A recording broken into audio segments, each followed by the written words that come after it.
Yo, what is up you guys, Mr.Exotic here, and today I'm just going to be showing you 5 mistakes that you make as a cleric to make you a better player. This video will go over Paladin, Nuke Cleric, Healbot, and then I will also throw in an honorable mention to Locust Swarm Cleric. Alright, first off, we're going to be talking about Paladin Cleric and the mistake that everybody makes when playing it. Even I make this mistake sometimes, and it haunts me every single time. And that mistake is popping your Divine Prot too early or too late. In this clip right about now, I popped my Divine Prot way too early. Now, it didn't actually matter because the rogue died, but if you look back, I should not have popped my Divine Prot there. Now, I will show you an example of how I popped my Divine Prot that saved my life. Right here, right here! Rogue dead, rogue dead.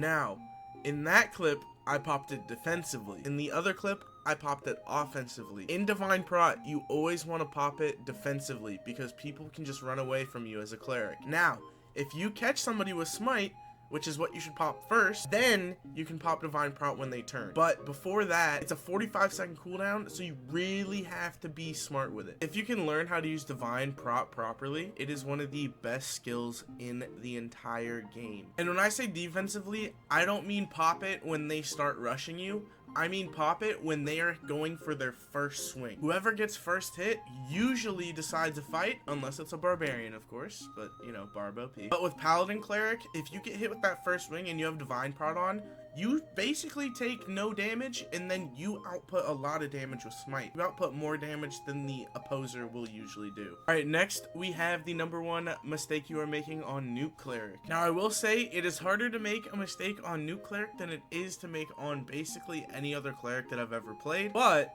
there is some mistakes to be had. Now, the #1 mistake you are making on Nuke Cleric is not knowing your judgment range. Now, the description says that it is 5 meters, but who really knows in Dark and Darker what is 5 meters? Now, one thing I can say about judgment is you should not use it when people are hard W keying you. This is one of the worst ways to use it, and another mistake that I'm going to throw in there without giving it its own dedicated spot. Now, in this clip, I used judgment incorrectly. As you can see, I got hit because I used it when he rushed in. Thankfully, I still won the fight, and I get a Cinder. But that's not because I played it well. That's just because of how strong Nuke Cleric is. Now, this clip is an example of how to use Judgment correctly. I know it's not on Nuke Cleric, but this is how you use it. As you can see, I used it as a buffer to get somebody away from my teammate. In solos, it's really good because it slows the enemy like 25%. So it is insane if you need to catch up to somebody. That is why Nuke Cleric is so good, because Cleric is slow, but you can still catch up to somebody with Judgment. Alright, now moving on to Healbot Cleric. The #1 mistake you are making is not having your heals pre-cooked. So, when you are playing Healbot Cleric, your main focus is to keep your front line alive. But a lot of players that I see playing Healbot do not cook up their heals before they go in. So as you can see in this clip, I cook up my heals before he starts fighting, and then I start throwing out heals.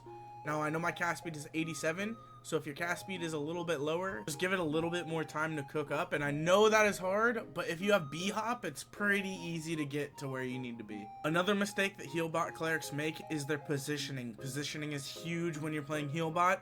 Now, I know a lot of people like to stick right on their front line, but if you do not give him a little bit of space, you're going to body block him, and your heals might go literally through him.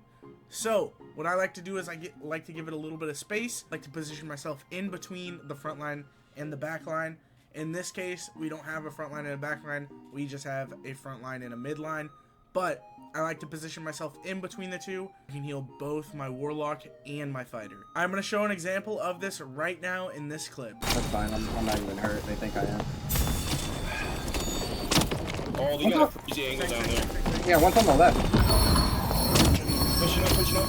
Yeah, let's get it. Dropping on this guy right here. Do it. I'm pushing the other two back for you. You have a 1v1. He's dead. Yep, I got the other two over here. Yeah. I'm staying alive. I'm just gonna reset down here. Yeah. I'm trying to bait the shotgun. There it is. Yep, he's missed it. I'm on Fighter.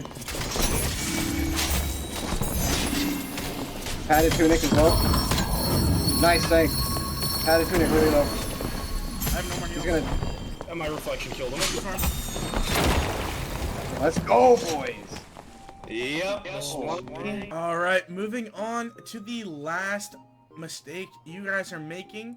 It is going to be on Locust Swarm Cleric. I know this is a niche one and literally like basically just came out, but I have found some mistakes that I have done. So if anybody else is playing it, I can only assume that they're making similar mistakes, hopefully, or I'm just bad. But nonetheless, here is the mistake that you are making on Locust Swarm Cleric. And that mistake is not putting the Locust Swarm in the middle of the team / player that you are trying to put it on. A lot of times when I see people run Locust Swarm, which it isn't that many times, but a lot of the times when I do see them run it, they put it and try to predict where the team is going to go. But honestly, that is not the best way to do it. The best way to do it for Locust Swarm is you put it down in the middle of the team, and then no matter where they go, they take the same amount of damage. Now, if you do want to get risky with it, you can place it and try to predict it, but most of the time the teams know where the Locust Swarm is coming from and how they can get out of it super quick. Although, if you have them backed up against a wall, that is where I would place it, to where the edge is barely on them, and then the Locust Swarm comes out to where they have to go. And with that, that is the 5 mistakes you are making on Cleric. Hope you guys enjoyed. Now I'm going to swing it over to Taco. Woo! Exotic, we've got a campfire over here. Let's get some health back. I've got some food for you too. Ladies and gentlemen, remember to like and subscribe, and we'll see you here on the next video on Mr. Exotic. That's right, that's right. Yes, I think I see a Paladin right there. I'm gonna go get it.